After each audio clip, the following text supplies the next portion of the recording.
আমাদের ট্যুর প্রায় শেষের দিকে।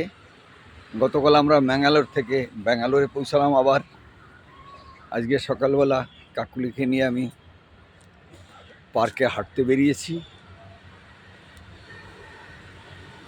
দাঁড়াও ভিডিও হচ্ছে। হ্যাঁ গো, পার্কটা দেখাচ্ছি আপনাদেরকে। পার্কটা দেখানোর চেষ্টা করছি। খুব সুন্দর পার্ক, সবুজে ঘেরা, একদম মানে বাগানের মধ্যে প্রায় আকার না দেখার মতো অবস্থা। হাঁটার রাস্তাটাও খুব সুন্দর। মানে ব্যাঙ্গালোরের হার্টে এরকম একটা জায়গা তৈরি করে রেখেছে হাঁটার জন্য, মানুষের জন্য। এটা খুব ভালো জায়গা। মন্ত্রী স্কোয়ারের পাশেই, অপোজিটে।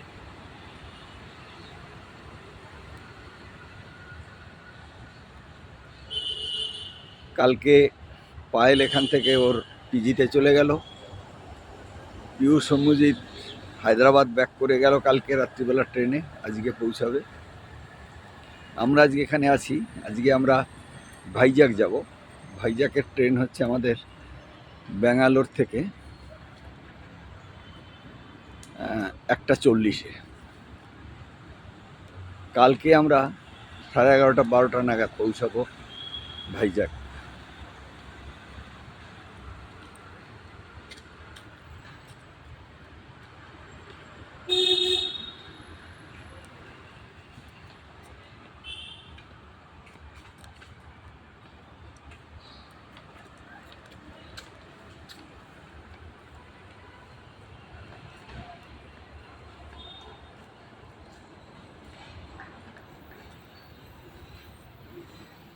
পাশেই বাচ্চাদের খেলার জায়গা।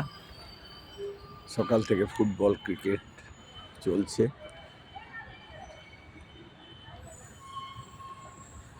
যে কোনো শহরেরই যদি বাচ্চাদের খেলার জায়গা না থাকে, তাহলে বাচ্চারা তাদের প্রতিভা দেখানোর জায়গা পায় না। কিন্তু এখানে দেখলাম খুব সুন্দর আছে জায়গাটা, এবং পার্কটা এত সুন্দর, এবং হাওয়া খুব পরিষ্কার, প্রচুর গাছ। মানে শহরের যে দূষণ, গাছ আটকে দিচ্ছে। সকালবেলা হাঁটার জন্য আদর্শ জায়গা। এটা প্রতি শহরেই এরকম থাকা উচিত, কারণ দিনকে দিন পরিবেশ যেভাবে দূষিত হচ্ছে, সেটা মানুষকুলের পক্ষে বিপদ। তাই এরকম সবুজ আরও দরকার।